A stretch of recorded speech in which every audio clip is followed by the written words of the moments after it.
네, 김주권에서 매일 오전 11시부터 90분간 시청자분들 찾아뵙고 있습니다. 마켓 11 1부 시작합니다. 이항영입니다. 네, 안녕하십니까. 이승원입니다.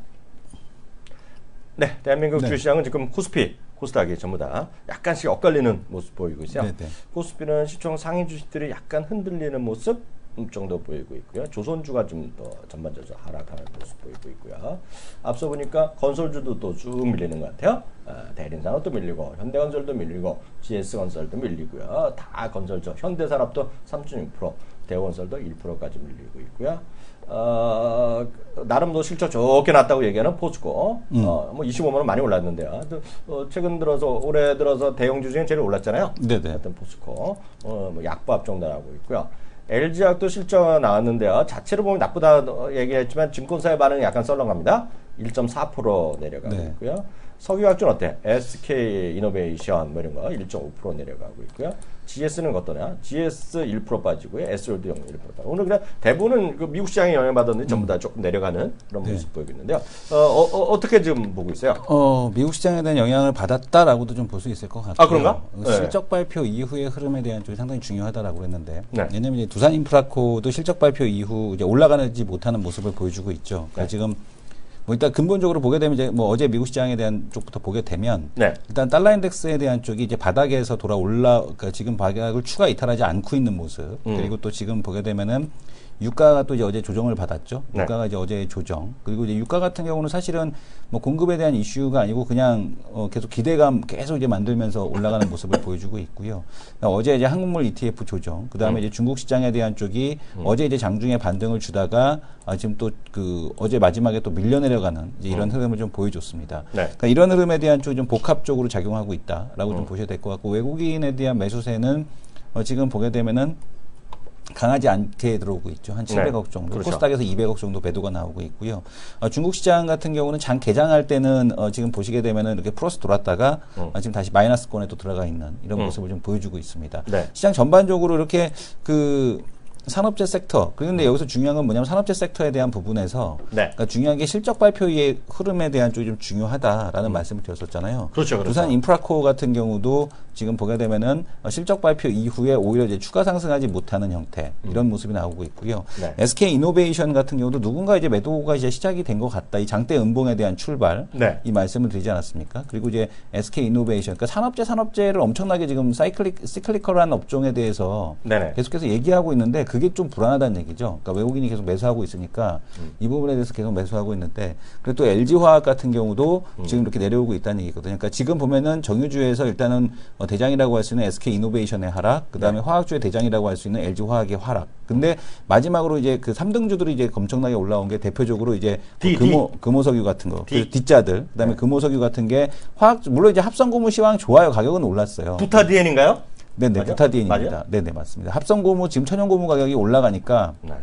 뭐 올라가는 거는 이해하는데, 그 다음에 이제 동국제강 같은 경우도 후판 가격이 이제 오른다라는 것 때문에 이렇게 계속 올라갔거든요. 근데 신조성가는 안 움직이죠. 네. 그죠? 그러니까 지금 최근에 이제 원자재 가격이 반등한 이유에 대한 쪽을 보게 되면 뭐 구리 가격도 오르고 있고. 동국제가 예. 빼요. 알고 보니까 100% 됐다. 얘기 드리는 거예요. 그냥 뭐 매수를 하라는 얘기가 아니잖아요. 그러니까 이제 설명 차원에서 이제 말씀을 드리는 건데. 그건 가능한가? 뭐 그건 가능하겠죠. 그리고 네. 뭐 지금 보게 되면은, 그러니까 지금 뭐 보면은 OCI도 한때 100%가 가지 않았었나요? 지금은 30%네. 시장에는 100%안 갔었던 것 같은데. 예. 어쨌든 간에 삼성중공업도 예전에 아니, 오시아이 디스하시는 거예요? 아니에요. 네. 삼성중공업하고 대우조선의 양이 지금 100%거든요. 그럼 100%. 말을 안 할 수는 없잖아요. 근데 말안할 구조조정과 수 관련, 없지. 예. 그러니까 그런 관점에서 동국제강이나 이런 그럼 쪽도 용서해 주는 거로? 이해를 좀 해주셨으면 좋겠고요. 예. 그래서 지금 보면은 구리 가격도 오르고 있고 유가도 오르고 있는데 이게 수요에 대한 증가를 지금 뒷받침하면서 오르는 게 아니라 네. 지금 중국의 구조조정에 대한 이슈. 그러니까 네. 우리도 이제 구조조정 이슈를 오늘 또 잠시 후에 다루겠습니다만은 네. 이 구조조정에 대한 기대감으로 수요 증가 없이 일단 올라온 거거든요. 근데 네네. 그러면은 그리고 이제 이 달러 인덱스가 하락을 하니까. 네네. 근데 과연 이제 이 부분이 지금 여태까지 원자재의 흐름은 오로지 이거를 바탕으로 해서만 올라왔다는 얘기거든요. 네. 그러니까 FX 이펙트로 인해서 올라왔는데 과연 이제 여기서 수요 증가 없이 더 갈 수 있느냐에 네네. 대한 부분에서는 퀘스천을 던질 수밖에 없다는 얘기죠. 네. 그러니까 수요 증가가 없이 올라오게 되면은 사실은 전방 산업이 호조이지 않은 상황에서 가격에 대한 증가는 그렇게 오래가지 못하지 않을까 이런 생각을 다시 한번 해보게 됩니다. 아, 우리 또 네. 소통하잖아요. 네네. 8광, 1광 뭐 100만 문의 이런 분을 쓰셨어요. 네. 두 분이 싸우셨나? 네. 가시가 있대. 가시가 원래 늘 가시가 있습니다. 늘 가시가 있대. 생선입니다. 생선 저희는. 네. 근데요. 없지만 네네. 박수 한번 추가 들어갈까? 네네. 셀프 박수? 무슨 셀프 박수? 왜? Why? 김성훈 과장이 5등은 붙었더만? 그러니까 5등은 안 되니까. 그러니까 깜짝 놀랐어. 네. 제가 얘기했더니 마음이 상했었나 봐요. 네. 뉴스에 나오자마자 바로 올렸다? 아 그래요? 5등 했습니다. 이렇게 올렸어. 그래서 내가 또 미안해갖고 내가 페이스북에 달았어. 뭐라고? 격려 차원에서 잘하는 친구다. 아 근데 이거의 기념폰이 뭐니? 네. 요즘 보면 이 친구가 김성훈 과장이 맨날 얘기하는 거 있잖아. 네. 그래갖고 22만 원짜리 샀다는 그거. 네. 블루콤. 블루콤. 살아있다 블루콤. 블루콤 살아있고. 100% 아니지? 네, 100% 아니죠. 아, 이거 블루콤. 블루콤은 쟤는 항상 블루콤, 엔텔스, 기가레닌 같은 것들인데 딴 것도 오르나? 딴 것도 올라요? 그 걔네들? 다른 것들이요? 블루콤 같은 경우는 루콤이요? 블루콤, 엔텔스, 기가레닌. 블루콤 오늘 많이 오르네. 3.82%. 그러니까 블루콤 살아있어. 기념샷 들어갔어 지금 뭔가 어디? 기가레인은 일단 횡보. 엔텔스는? 엔텔스는 어저께 올랐으니까 오늘 좀 조정입니다. 아 그래요? 네네. 아 오늘 금요일도 기대. 금요일 일단 12시도 기대돼. 네. 하나 때 플러스 유지하고 있으니까. 네. 아이고 아니네. 아니요. 1.84% 하라. 빠졌네. 네. 다음 코너 들어가도록 네네. 하겠습니다.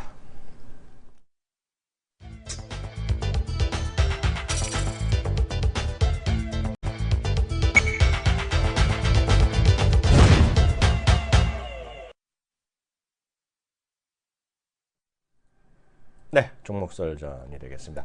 매주 금요일 날은 화끈한 분이 나오십니다. 이분이 놀면 세상에 이슈 이런 건 잠잠해지죠. 네네. 깔끔하게 정리되니까.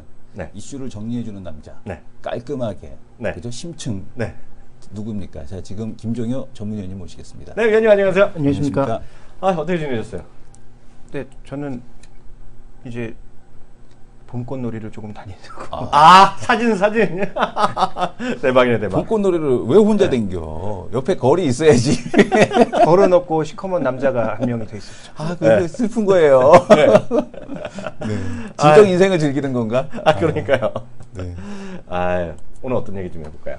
네, 오늘 일단 두 가지 업종에 대해서 얘기를 좀 하고자 하는데요. 원래 루저인 줄 알았더니 위너가 된 업종이 바로 조선업종이고요. 네. 그다음에 그동안 우리 시장에서 영원한 위너였는데 최근 들어서 루저가 되고 있는 반도체에 대해서 네. 얘기를 해보고자 하는데 먼저 조선업종 얘기를 좀 해봐야 될 것 같습니다. 네. 최근 뭐 주가는 괜찮은데 주변 환경은 전혀 개선된 게 없거든요. 네.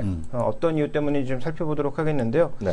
자, 먼저 그 준비된 그림을 좀 보시면 원래 그 조선 가격이 대부분의 시황을 모두 말하는 거 아니겠습니까? 네네. 근데 신조선가가 최근의 움직임은 굉장히 부진합니다. 거의 뭐 횡보라고 해도 과언이 아닐 정도로 횡보하고 있는 모습. LNG 선이니 뭐 LPG 선이니 뭐 상관없이 전반적으로 횡보하고 있는 모습이고요. 최근에 이제 중고선 같은 경우에는 계속 내려가고 있는 모습입니다. 그래서 전반적으로 선가만 놓고 보게 되면 조선 시황이 개선되고 있다라는 여제는 그 어디에서 또 찾아볼 수가 없고요. 네. 자, 그 다음에 이제 우리가 살펴봐야 될 것은 컨테이너선 좀 더 자세히 보도록 하겠는데, 컨테이너선은 오히려 가격이 내려가고 있습니다. 네. 특히 중고선가가 굉장히 빠른 속도로 내려가고 있어서 불과 한 7, 8년 전에는 30년 만에 이 대전환기라고 해서 배를 엄청나게 이제 수요가 늘어나는 모습이었지만, 최근에는 공급 과잉 이슈에 빠져서 컨테이너선의 가격은 점점 밀려나고 있는 상황이고요. 네. 벌컷 쪽은 보면 벌컷 쪽은 사이즈별로 조금 다릅니다. 네. 그래서 특정 사이즈만 지금 가격이 약간 상승했고 나머지는 모두 횡보하고 있죠. 네. 그러니까 조선의 가격, 배 가격만으로 놓고 봤을 때는 이 시장에 대한 관심 아직도 조금은 애매모호하거나 아니면 관심을 가져야 될 시기가 아니라고 봐야 될 것 같습니다. 그래서 네. 신조선가는 이렇게 좀 하락하고 있는 모습이고요. 그 외 주변 환경도 살펴보시면 누가 뭐래도 이제 조선주는 수출주 아니겠습니까? 근데 수출주인데 아무래도 환율에 민감할 수밖에 없는데 최근에 그렇죠. 환율의 네. 움직임은 네. 좋아지는 듯 하다가 다시 또 원화 강세로 전환되고 있는 모습이어서 네. 1분기 이후에 현재 지금 하락 전환한 원화 강세의 분위기가 2분기 실적에는 어떤 영향을 줄지 아무래도 긍정적인 부분보다는 마이너스적인 요소가 조금은 있다라고 봐야 될 것 같고요. 네네. 그다음에 우리나라 조선업종이 뭐 포스코라든지 국내 철강업종에서 후판을 다 가져가지 않거든요. 일본과 중국에서 수입을 하게 되는데요. 지금 일본 후판 가격은 떨어지고 있습니다. 근데 문제는 뭐냐면 엔화가 강세를 보이면서 후판 가격의 하락을 상쇄해주는 부분이 있고요. 네.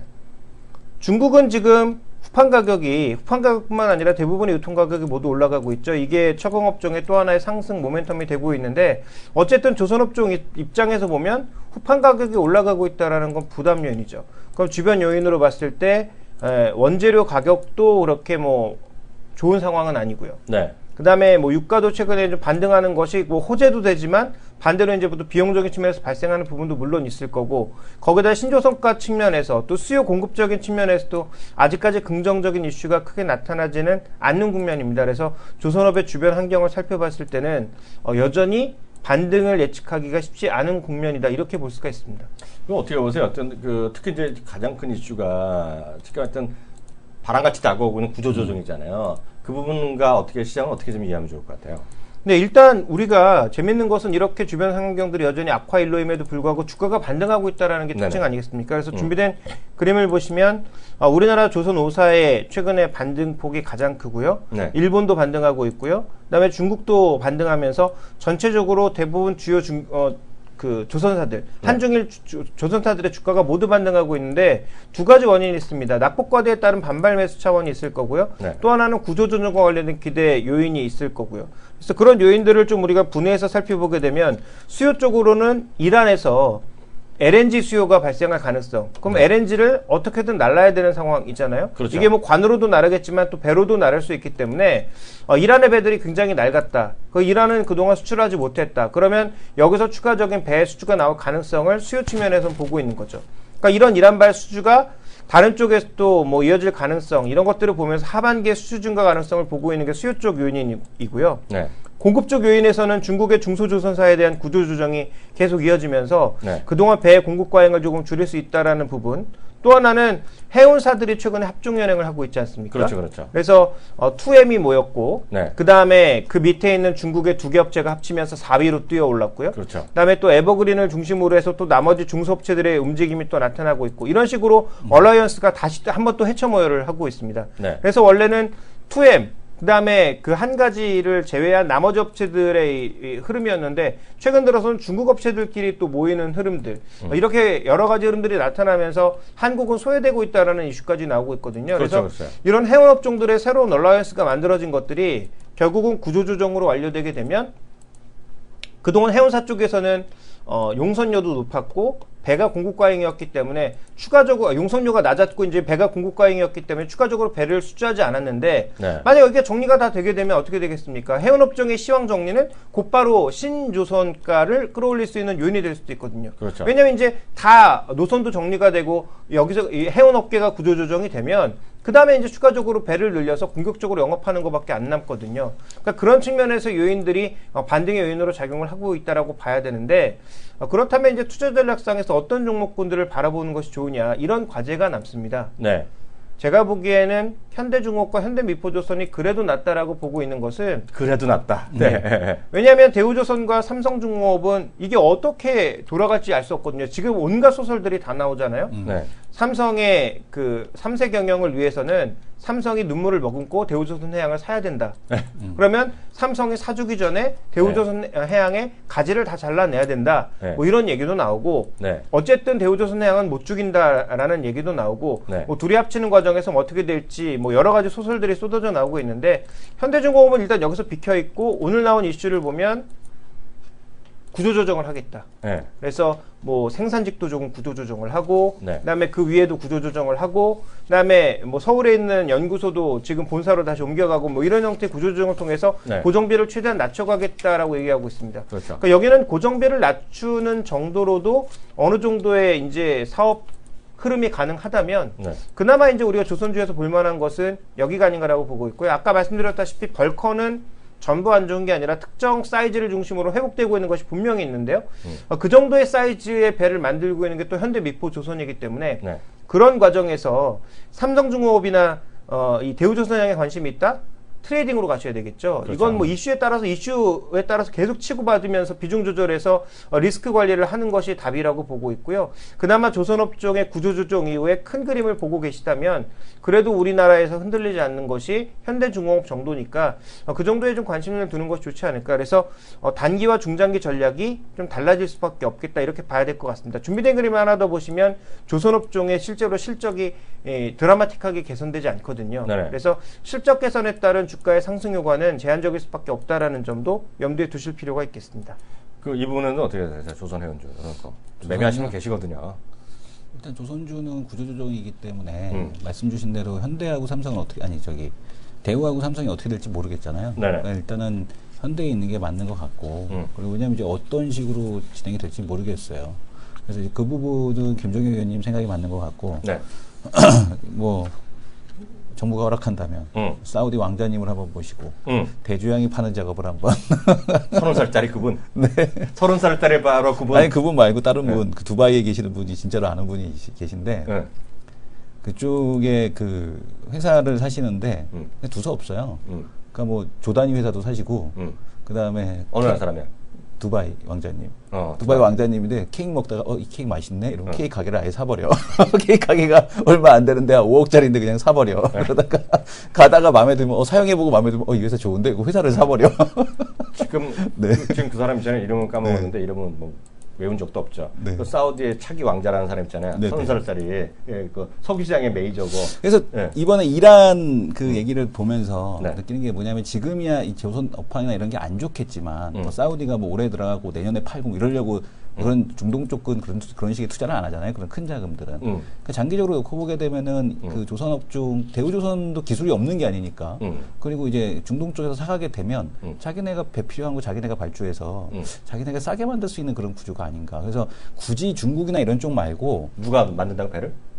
그러니까 대우조선해양을 중동에서 사. 대우조선해양 매각을 못하는 이유가 뭐냐면 해외에 저거잖아요. 그러니까 방위산업. 그 방위산업체니까 그걸 컴퍼니를 분리해서 그러니까 뭐 배드 컴퍼니하고 굿 컴퍼니를 늘 나누잖아요. 그러니까 구조조정의 핵심은 그거잖아요. 그래서? 굿 컴퍼니, 배드 컴퍼니. 그렇죠. 따라서 배드 컴퍼니 어차피 산업은행에서 떠안고 그다음에 아니면은 아니면은 방산 부분에도 떠갖고 방산 부분에 떠서 빼고 그다음에 이걸 갖다가 근데 이게 안타까운 일인 게 뭐냐면 이렇게 되면 대규모 감자를 할 수밖에 없어요.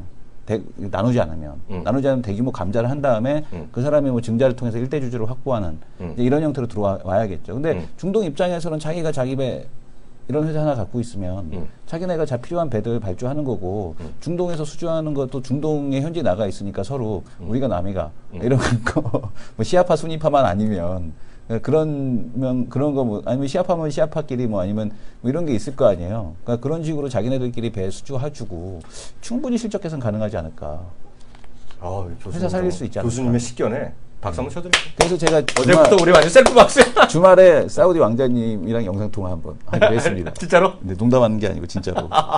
사우디 왕자나 그 두바이 왕자가 30명, 50명씩 있잖아요.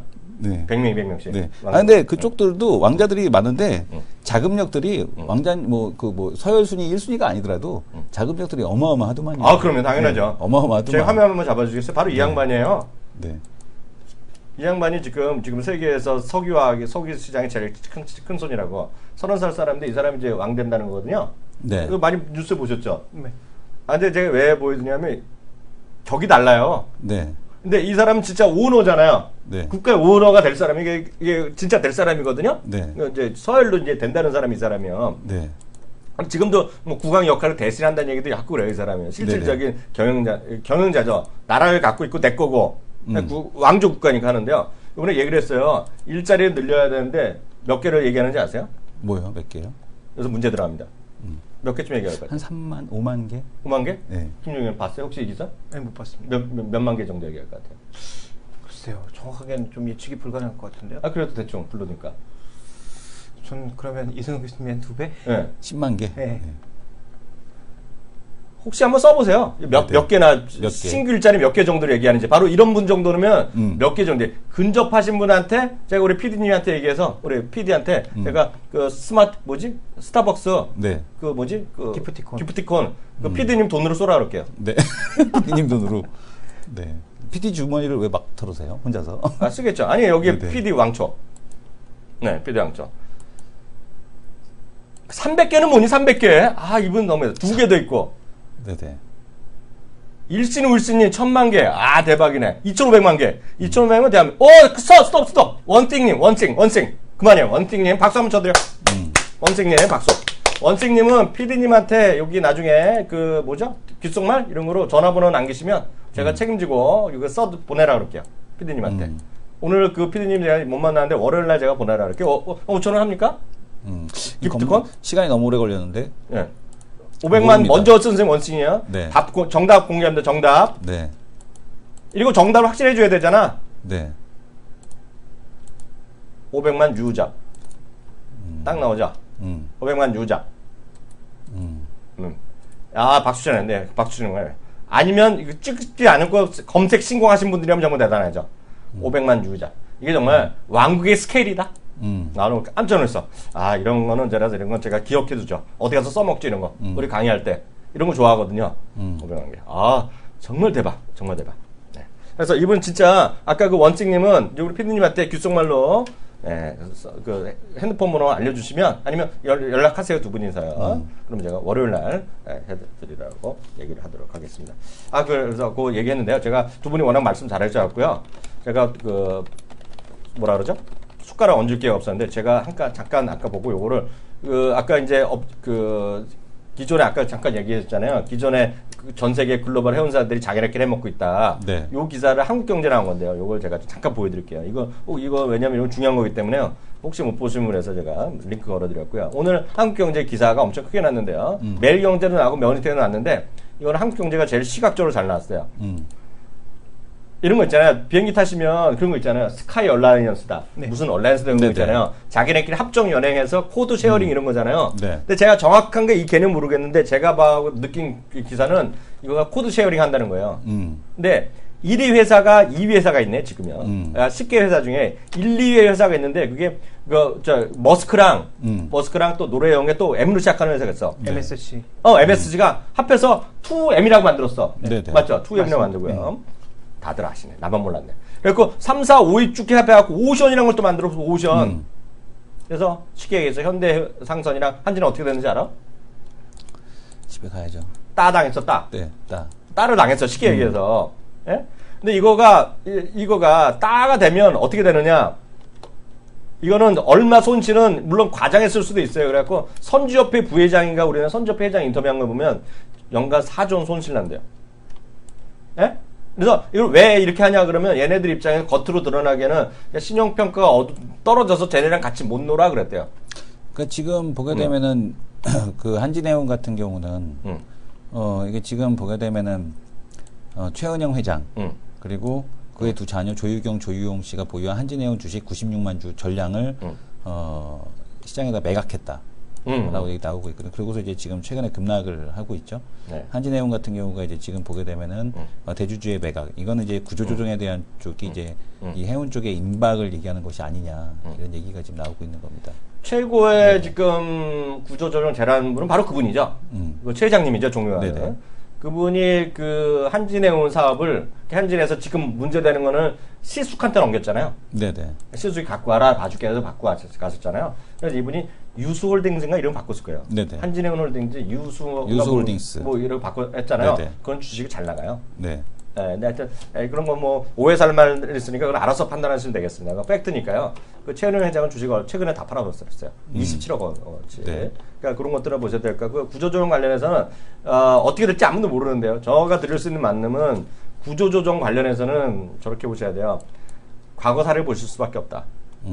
그러니까 80년대는 기억도 안 나니까 넘어가고요. IMF 그 이후에 어떤 구조조정되는 기업들이 어떤 흐름을 보였는지 그게 답이다라고 일단 말씀드릴 수 있습니다. 근데 링크의 기사가 삭제되었다는데요? 무슨 소리예요? 저도 지금 보고 있는데요. 제가 지금 보고 있는 게 제가 보는 기사인데요. 제가 지금 보는 기사인데요. 근데 그 지금 시청자분들께서 방금 그 링크의 기사가 삭제된 기사라고 나온다고. 그래요? 네. 제가 지금 저는 같이 띄웠는데요. 왜 그렇지? 링크를 잘못 드리는 모양이네. 링크를 다시 한번 보내보겠습니다. 링크요. 이거 저는 지금 그걸 링크를 제가 복사 붙이기 해서 제가 바로 띄운 건데요. 잘 나오는데요. 밑에는 계속 기사 삭제했다는 얘기 계속 올라오네요. 이게 지금 묘미네요. 어떤 분한테는 삭제가 되고 어떤 분한테는 잘 나오고. 네. 네. 그래서 그건 찾아보시면 되겠습니다. 삭제하고 있는 중인가? 네. 삭제하고 있는 중인가? 네. 네. 삭제하면 중 모르겠어요. 매일경제도 이게 나왔어요. 뭐가 뭐 네. 따옴표를 빼라 그러는데요. 네, 그건 제가 잘 모르겠습니다. 그렇게 하시면 될 것 같고요. 다음 얘기 반도체 얘기했습니다, 그랬죠? 네, 반도체 얘기를 우리가 정확하게 알기 위해서는 그 반도체 최상단에 있는 업체들의 실적을 보면 대충 알 수가 있거든요. 그러니까 미국에서 지금 퀄컴과 인텔의 실적 발표가 있었죠. 이 두 기업의 실적 발표에서 반도체 업황을 읽어볼 수가 있는데요. 먼저 인텔의 실적 발표를 보시면 2분기를 굉장히 부진하게 또 1분기 실적도 예상치를 간신하게 넘은 것으로 나왔습니다. 네. 그렇다면 인텔의 실적에서 우리가 얻을 수 있는 컨센서스는 서버는 그래도 나은데 PC는 여전히 뭐 이런 표현 써서 죄송합니다만 폭망이고 네. 그 다음에 지금 새롭게 시작한 IoT 산업이라든지 이런 쪽에서도 아직도 수익을 거두기는 어렵다. 그래서 12,000명 감원, 네. 사업부 축소 뭐 이런 것들을 통해서 인텔마저도 고정비를 낮추겠다라는 얘기를 하고 있습니다. 준비된 그림을 보시면 주가도 횡보하고 있죠. 최근에 계속 고점을 높이고 있는 미국 증시 흐름과는 분명히 다른 양상입니다. 네. 그리고 이익은 하반기에 높아진다라고 하는데 뭐 이것도 좀 지켜보자. 그래서 향후 전망에 대해서도 굉장히 보수적인 수치를 내놨습니다. 그 다음에 이제 우리가 살펴봐야 될 것은 이 퀄컴의 부문별 실적인데요. 퀄컴의 실적을 지금 보시면 스냅드래곤 820이라고 하는 주요 스마트 기기의 하이엔드 제품에 모두 들어가는 그런 신제품을 발표했음에도 불구하고 이 신제품에 대한 수요가 크게 증가하지 않는 모습, 여전히 오히려 수익은 네. 라이센싱 부분에서 나고 있는 그런 모습이 나타나고 있습니다. 전체적으로 주가는 최근에 계속 하락하고 있는 모습인데요. 신제품 판매에도 불구하고 이익이 빠르게 개선되지 않고 있어서 전체적인 시장 성장, 즉 스마트 기기 성장이 좀 정체되었고 엑시노스라든지 네. 아니면 뭐 화웨이의 기린칩이라든지 이런 네. 쪽에 계속 따라잡히고 있다라는 것이 최근에 발견이 되고 있죠. 그래서 퀄컴으로 놓고 봤을 때는 스마트 기기 시장의 성장이 여전히 정체되어 있다. 네. 그리고 경쟁이 굉장히 격화되어 있다라는 것을 우리가 또 알 수가 있습니다. 그런 의미에서 반도체 산업의 성장 모멘텀을 보시면 스마트 기기는 성장률은 줄어들지만 그래도 성장한다라는 것이고요. 네. 또 하나 살펴봐야 될 건 주요 성장 모멘텀은 IoT, 그것도 자동차에서 나오고 있다는 거죠. 네네. 자율주행이라든지 그와 관련된 여러 가지 MCU 칩들이 폭발적으로 늘어날 수밖에 없고요.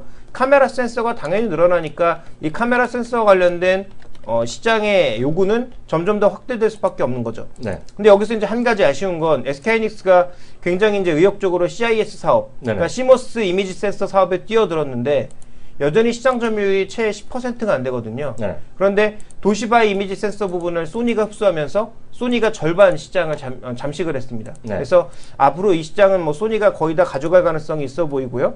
어쨌든 우리나라는 삼성전자와 하이닉스가 합쳐서 20%를 조금 넘는 수준이니까 네. 이 이미지 센서 쪽에서는 여전히 일본 쪽의 초강세가 이어질 가능성이 좀 있어 보이고요. 또 반도체 산업의 추가적인 성장 모멘텀을 보니까 파운드리 쪽이라는 거죠. 네. 그러니까 기존에 우리가 생각했던 메모리 반도체 이쪽에서는 크게 수익이 날 가능성이 점점 적어 보이고 오히려 파운드리 쪽, 왜냐하면 파운드리라는 게 일종의 주문 생산인데 IoT 기기라고 하는 게 요구하는 사양이 다 다르거든요. 그렇다면 인베디드 솔루션에 맞는 그런 아주 조그만 반도체를 주문 생산할 가능성이 높아지고 있고 그러면 누구의 가치가 커질 것이냐? 팹리스 업체들의 가치가 커질 가능성이 있고요. 네. 또 하나 중요한 것은 파운드리의 강자의 업체들이 상대적으로 좀 좋아질 가능성이 있다라는 쪽에 무게를 두셔야 될 것 같습니다. 그래서 네. 반도체 업계도 분명히 판도가 바뀌고 있고 산업이 좋아지는 부분이 따로 있다라는 점 우리가 주목해 볼 필요가 있는 거죠.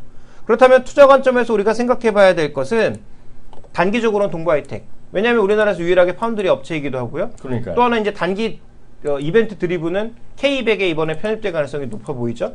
그래서 동부 200이요? 네. 그건 뭐예요? 코스피 200 지수에 다시 편입될 가능성이 아, 있습니다. 코스피 200. 그러니까 네, 동부 네, 하이텍뿐만 아니라 이렇게 코스피 100에 새롭게 편입되는 종목군들이 그동안 항상 기간별로 봤을 때는 플러스 알파 수익률을 보여줬거든요. 네네. 그러니까 이런 이벤트 드리븐도 있고 또 한 가지 중요한 것은 이 동부 하이텍에서 어떻게든 지금 IoT 시장으로 진입하려고 계속 기술 진입 시도를 하고 있거든요. 네네. 그러니까 이런 것들이 좀 긍정적으로 영향을 미칠 가능성에 대해서 고민을 해봐야 될 것 같고요.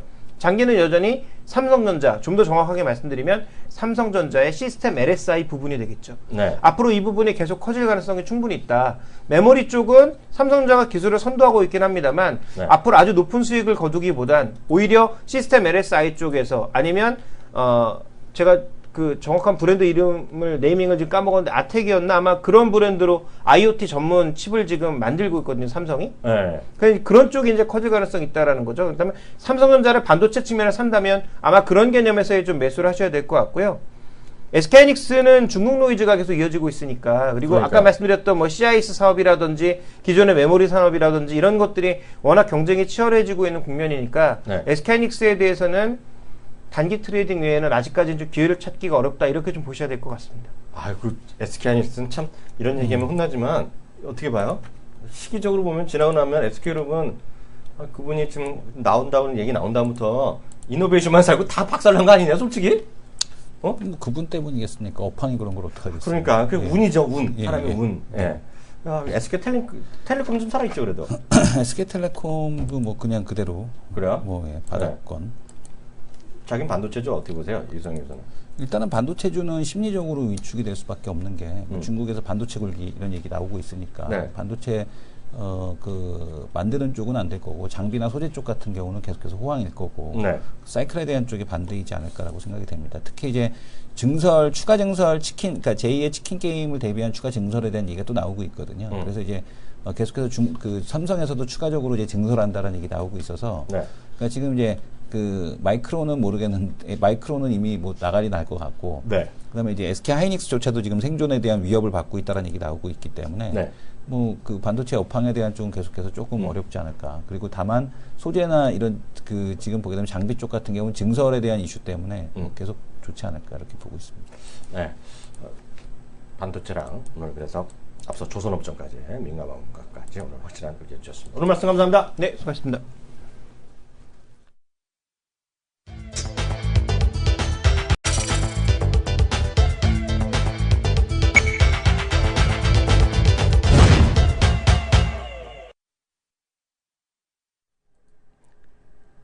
어찌 보면 제가 욕을 먹고 있잖아요, 요새요. 네네. 예?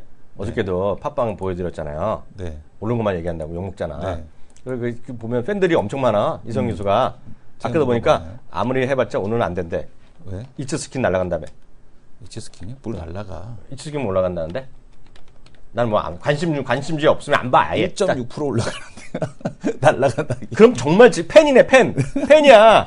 나보러 오늘 가만히 있으라는 거지. 네. 오늘은 이학년의 날이 아니라 요즘은 이승원의 날이래. 아, 대박이네, 대박. 네. 그래서 아까 보니까 어떤 분이 솔라시티 또 얘기하시더라고요. 솔라시티는 저거죠. 우리 그 앨런 머스크 형이 하는 거. 3, 4% 올랐을 거예요, 어제요. 하여튼 정말 미국 주장 얘기했던 거 있잖아요. 네. 그게 알아? 뭐요? 센트릭스 FT에서 부결됐거든? 60%훅 빠졌다? 60%? 분열돼 갖고. 저 용자의 주식 아니냐? 네. 근데 그게 있어요. 보니까 50%인가 확 떨어졌어요. 그 FTL에서 떨어졌는데 이게 제가 진짜 경험을 말씀드리면 역시 혹시 여기서 미국에서 방송 들으시는 분 가수 계시거든요. 네. 근데 이런 얘기하면 잘 안 믿는데 우리나라도 이제 변호사들이 워낙 많아지잖아요. 그래갖고 뭐 광고도 많이 하고 인터넷 광고 그런 거 많이 하고 막 하잖아요, 요새요. 네. 알게 모르게. 근데 엄청 하니까 제가 LA에 살 때인데 LA에서 큰 대로예요. 우리 같으면은 뭐 광화문 사거리 정도는 아니지만 여의도의 중심 사거리 정도 돼요. 네. 여의도에 있는 그 사거리 정도인데 거기서 제가 오중 추돌이 났네요. 음. 그러니까 제가 가운데 있었고 양쪽 뒤에 두 대 제가 가운데 끼면서 차가 제가 가운데 있었어요. 하여튼 빠방빵빵 했는데 저는 섰는데 제 차는 섰는데 딴 애들이 못 쓰는 바람에 다 와서 부딪혀 버렸어. 네? 그래서 그 정도죠. 쟤도 앞에 앞차를 받긴 받았는데 하여튼 저 차는 멀쩡했고 나머지 두 차 다 박살 났거든요. 그러니까 거짓말 안 하고 한 10분 만에 한 10분 20분 만에 제 손에 하는 명함이 한 10개 됐어요.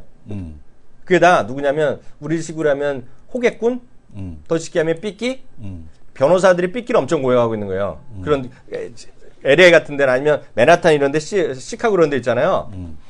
교통사고 변호사 광고 맨날 나오고 이혼 변호 강서 맨날 나오거든요. 근데 정말 삐끼들이 많은 거죠. 정말 길에 서 앉아 있는 거죠. 그냥 나오면 바로 주는 거예요. 근데 보니까 어저께 트랜잭트리가 FTA 부결 났다 그랬잖아요. 네. 그러니까 거의 관련돼서 그 기사가 엄청 떠요. 변호사 사무실에서 소송하자고. 그게 정말 시장에서 정말 용재 주식. 그러니까 제가 말씀드린 더블 났다가 지금 박살난 거거든요. 다시 제자리 온 건데 어떤 시장에서 계속 말씀드리지만 하여튼 그런 주식도 있고 좋은 주식도 있고 여러 가지 말들이 많으니까 하여튼 시청자분들이 그런 모든 것을 좀 잘 아시고 잘 아시고 대응을 하시면 좋을 것 같습니다. 그래서 오늘 전기차 좋다는 얘기하고 뭐 LA 맞네요. 키움 토끼는 제가 윌셔 대로에서 제가 윌셔앤 올림픽에서 제가 사고 났던 것 같아요. 거기서. 얘가, 키움 토끼님은 다 아셔. 모르시는 분이 없어. 그렇게 보시면 될 것 같고. 어떤 얘기부터 해볼까요? 일단은 구조조정 얘기가 앞에서도 나왔으니까 계속해서 구조조정 관련된 이슈를 해야 되는데 네.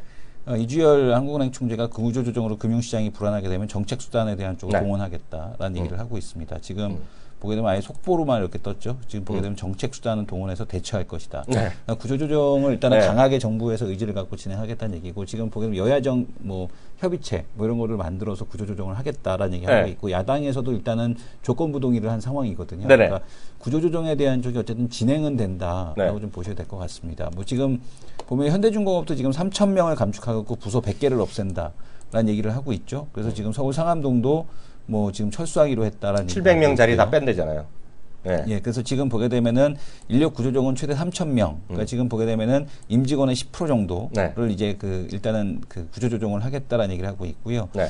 지금 전성기 때보다도 그러니까 지금 영업이익이 5조를 돌파하면서 전성기를 누렸던 때보다도 지금 직원이 더 많다라고 합니다. 그래서 그러니까요. 이거는 분명히 좀 필요한 그런 상황이지 않나라고 좀 보여지고 있고요. 자, 이제 어떠한 조건은 어쨌든 간에 잘 합의를 해서 네. 진행을 좀 해야 될 것 같습니다. 네. 그래서 이제 구조조정에 대한 쪽이 진행이 될 수밖에 없는 상황이라는 거. 앞에서도 말씀드렸지만 올해 이제 1분기 전체 선박 발주량이 77척, 그 중에 네. 한국 조선사들은 8척. 근데 지금 현대하고 현대미포, 그 다음에 나머지 이제 중소형 건설 조선사, 네. 삼성하고 대우는 한 척도 없었고. 네. 그래서 지금 보게 되면은 지금 현대중공업은 그 중에서 7척 중에서 네. 8척인가 8척 중에 3척.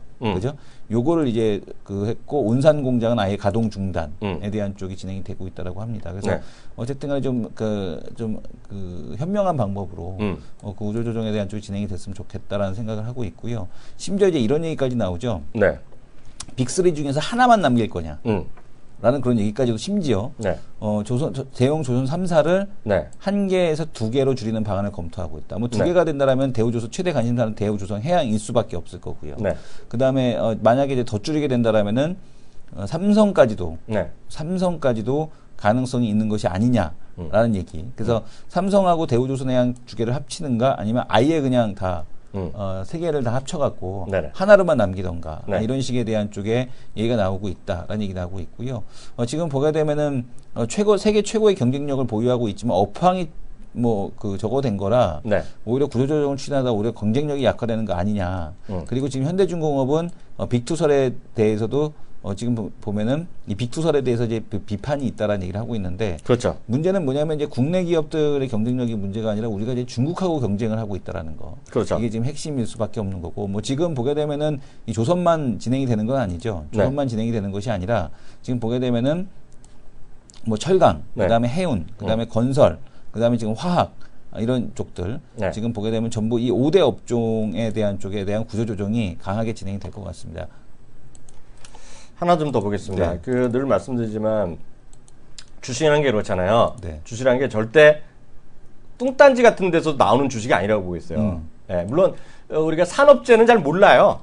산업재라는 건 산업재랑 소비재의 큰 차이는 뭐냐면 그냥 쉽게 얘기하면 산업재는 우리 같은 보통 개인 소비재가 살 일이 없는 게 산업재죠. 포스코 철판을 살 일이 별로 없잖아. 네. 나는 예전에 풍산껏 철판을 산 적 있다. 왜냐하면 수맥 차단하는 걸 파는 게 있어요. 네. 대리점 가면. 그래서 그런 거 사면 보통 사람 안 사잖아요. 마트에서 파는 게 아니잖아요. 그래서 어렵지만 소비재 쪽은 우리 시청자분들이 쉽게 할 수 있어요. 제가 봤을 때 소비재 쪽을 찍어놨는데 최고의 승부사는 괜히 없으니까 제가 중교수증 같다고 해서 인정하는 게 아니라 김성훈 과장이 걸 잘해요. 그리고 그런 걸 잘하는 사람들이 있어. 여기 김성훈 과장 잘하고 여기 있는 뚱딴 대지 김성훈 전문가도 잘해. 왜냐면 그분도 아까 뭐라 했죠? 외국에 누구 같은 사람? 김성훈들은 대체로 뚱뚱하군. 아니 외국에 누구라고 그랬잖아. 누구요? 선택을 잘하는 거 있잖아. 소비. 몰라요. 김성훈 여기 김성훈 전문가는 마샤 스튜어트. 나는 그 사람 모르는데 그 정도를 잘 알잖아요. 네네. 그래서 그런 걸 잘하는 사람들이 있어요. 진짜로 있거든요. 하나 보시면 이 기사 한번 보시면 좋겠습니다. 제가 이제 이 얘기를 많이 해드리잖아요. 언더아머 얘기를 많이 하잖아요, 제가요. 언더아머 작년부터 꾸준히 많이 했고 보니까 우리 장우석 부장도 얘기 많이 했는데 제가 화면 좀 잡아주세요. 제가 화면 좀 잡아주세요. 제목이 오늘 나온 거거든요. US CNN에서요. 언더 아머 is crushing it. crushing it은 뭐야? 끝내주고 있다는 얘기죠. 쉽게 얘기하면 박살내고 있다는 얘기죠. 세상을. 누구 때문에? 스테판 커리 때문에 그렇다는 얘기야. 그리고 요 중간 화면은 이거 뭐 나중에 제가 그 찍어 나중에 뭐 언더 아머 이렇게 CNN 뭐 스테판 커리 하면 많이 나올 텐데 여기는 길어서 못 찍어드리네. 근데 보시면 이것도 제가 잠깐 요걸 여기 있네. 우리 또 부지런한 우리 또 저기가 그 이승원 교수가 또 숏 URL 다 잡아놨어요. 나중에 한번 시간 되면 보세요. 그러면 이거는 오늘 여기 기사랑 별로 상관없는 얘기인데요. 이거는 제가 얘기했던 패션과 IT의 만남. 그래갖고 제가 그 브라 있잖아요. 스포츠 브라 이런 거. 그리고 여기 운동화 속옷 브라. 이거 그 얘기하는 거거든요. 그래서 이거 한번 보시면 좋겠고요. 지금 이게 얘기한 게 아니라 그 이번에 나이키는 완전히 지금 재미가 없어요. 나이키는 실적도 별로 안 좋았는데 언더아머 실적도 완전히 비슷했거든요. 보면 on fire 불같이 올라가고 있다는 얘기야 요즘. 왜 그러냐? 스테판 커리 이펙트다는 얘기죠. 여기 오늘 아시겠지만 신기록 세웠잖아요. 네네. 제가 보면 이건 나중에 제목만 보시면 아세요. 이거 관심 있으면 보시면 좋은데요. 결론은 스테판 커리가 오늘 그 언더아머 또 7% 또 올랐거든요. 6%. 근데 이게 보면 저희가 다 아는 거예요, 이거는요. 조금만 관심 있고, 제가 말하거나 장우석 부장 얘기했을 때 좀 들어봤으면 이해하는 거잖아요. 네. 미국 주식을 살 수만 있으면 샀어야 돼, 이거는. 내일은 내가 모르지만 샀어야 돼. 제목 보세요. Under Armour is no longer an underdog. 언더독이란 말 알죠? 언더독이란 건 뭔지 아세요? 그 정확한 표현, 개념이? 아니요. 언더독이란 건 네. 쉽게 해서, 더 쉽게 하면 루저예요, 루저. 루저. 네, 루저의 개념이에요. 그러니까 언더독이 뭐 그런 꼭 그렇게 나쁜 의미는 아니지만 약간 소외자 이런 소외돼 있다 그런 표현 있나? 그런 거 있죠. 네, 네. 그 사람은 약간 주류는 아니야. 뭐 그럴 때 언더독이라는 말을 써요. 언더독. 껍데기. 네? 껍데기. 껍데기 뭐지? 소외. 약간 그 핵심에 있지 코어 못한 거. 예, 코에 우리나라 말로는 소외다. 우리나라 말은 뭐로 그런 말 쓰는데. 예. 네. 그 탑독의 그 반대말인데 하여튼 그 개념이 그걸 딱 말이 맞는 말이 없어. 그거 아시는 분 좀 적어 주세요. 그러니까 그 약간 삥발이야. 더 쉽게 얘기하면 삥발인데 여기 보면 Under Armour is no longer an underdog. 언더독이 아니라는 얘기를 하고 있고요. 또 뭐냐면 우리나라 말로 아주 확실한 표현이 있죠. 뭐요? 쩌리. 쩌리 진짜. 박명수가 만든 말 쩌리. 네. 네. 두 번째는 거야. High flying Nike. 네네. 하늘을 날던 나이키는 gets grounded 뭐야? 네. 땅으로 가고 있다는 얘기잖아요.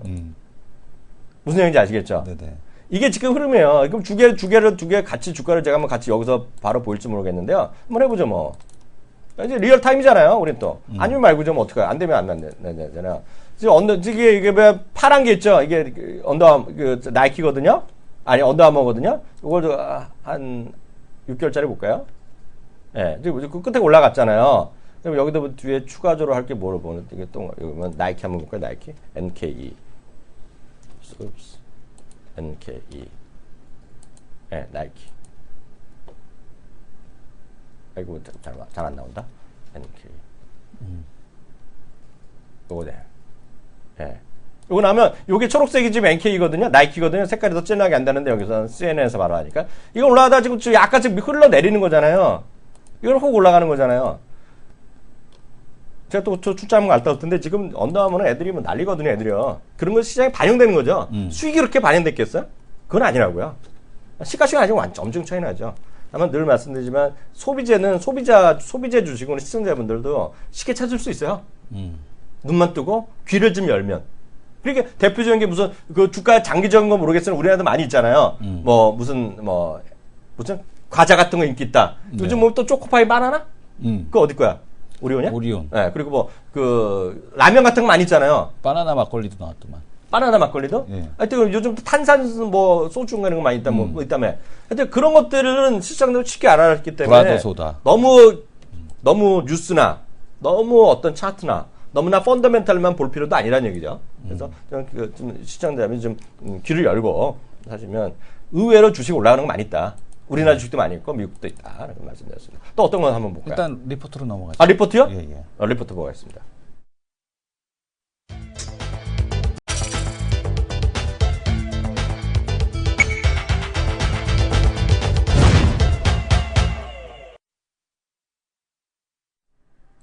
리포트 뭐 몇 가지인데 뭐. 유한타에서 나온 보고서인데요. 네.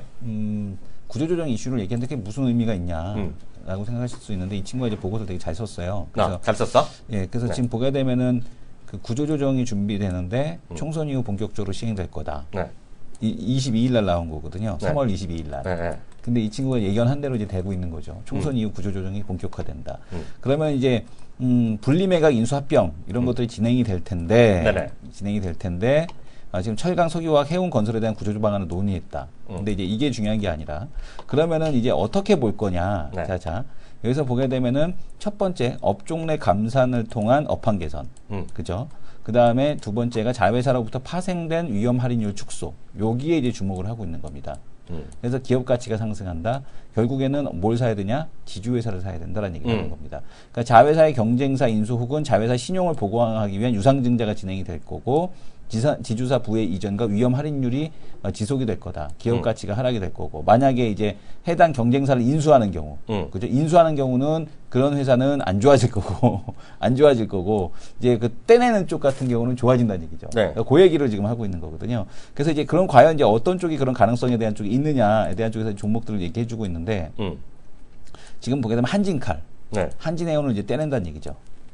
그럼 한진해운 같은 경우, 한진칼 같은 경우는 디스카운트 요인에 대한 쪽이 사라진다. 네. 라는 걸 얘기해주고 있는 거고요. 삼양홀딩스에 대한 쪽, 삼남종합화학에 대한 정리, 이게 네. 이제 진행이 된다라면은 상당히 여기가 좀 삼양홀딩스 같은 경우도 가능성이 있다라는 얘기를 하고 있고요. 하나 같은 경우도 하나건설을 만약에 뗄 수 있다라면 네. 한화종합화학과 한라건설을 떼게 되면은 이 지주회사 하나에 대한 가치가 또 올라간다라는 얘기를 하고 있고요. SK 같은 경우도 SK건설과 해운을 떼버리게 되면은 상당히 좋을 수 있다. 이런 얘기에 대한 쪽을 하고 있습니다. 그래서 지금 보게 되면 지주회사에서 이제 그 부실을 했던 그동안에 속썩였던 그 회사들 이런 쪽으로 띄어내는 쪽에 대해서 좀 그 볼 필요가 있지 않겠느냐 이렇게 네. 좀 보고 있고요. 지배구조 변화에 따라서 기업 가치가 이제 증대되는 회사들 네. 이런 것들에 대한 쪽들을 찾아야 된다. 한화의 저평가 원인은 건설 부분의 적자 네. 때문이다. 이거를 얘기하고 있고요. 네. 대우조선해양 그 지금 보게 되면 그때 만약에 한화가 대우조선해양 샀으면 큰일 날 뻔했죠. 네. 그죠? 한화 그룹 자체가 좀 훅 갈 뻔했고 그 다음에 지금 보게 되면은 그 한진칼 같은 경우도 지금 진에어 가치가 이제 더 부각이 될 거고 만약 네. 그걸 한진해운에 대한 구조조정만 성공적으로 이루어진다라면은 네. 그다음에 칼 호텔 네트워크가 보유한 제주도 지역의 호텔 토지 지분 가치 네. 이런 것들이 또 만약에 할 거다. 근데 네. 한진해운발 유상증자를 만약에 하게 되면은 네. 요거는 조금 어렵지 않겠느냐 이렇게 얘기를 하고 있고요. AK 캠텍 그러니까 지금 보게 되면은 지금 제주공항에 대한 가치 뭐 이런 것들 이런 네. 얘기를 또 쭉 얘기를 해주고 있습니다. 그래서 이런 부분에 대한 쪽을 쭉 얘기를 해주고 있어서 이 지주회사 관련된 보고서에 대한 쪽을 이렇게 쭉 찾다 보니까 네. 이 보고서가 그래도 가장 좀 의미 있는 깔끔하네요. 그런 내용들 그리고 이제 SK 한화, AK홀딩스에 대한 쪽을 지배구조 개편 과정에서 지배구조 개편이라기보다는 이 구조조정 과정에서 부각될 수 있는 이제 그런 기업에 대한 쪽. AJ 네트워크는 안 썼어? AJ 네트워크는 없습니다. 빠졌군. 구조조정을 할 이유가 없잖아요, 그러니까. 이게 너무 작지? 네네. 다르긴 너무 작아. 네. 네, 1부는 여기서 하겠고요. 마치겠고요. 2부에 다시 돌아가겠는데 2부는 또 화제의 코너잖아요. 네네. 수요일과 금요일의 남자. 네. 누구야? 그분 이름이 서우수 전문가입니다. 우리 또 먹님인데. 네, 먹녀님. 먹니 형님과 함께하는 네. 시간 2부에 또 바로 시작되니까 우리 또 활기차잖아요, 그 방송이요. 네네. 꼭 좀 계속 함께 하시면 좋겠습니다. 잠시 후에 돌아오겠습니다.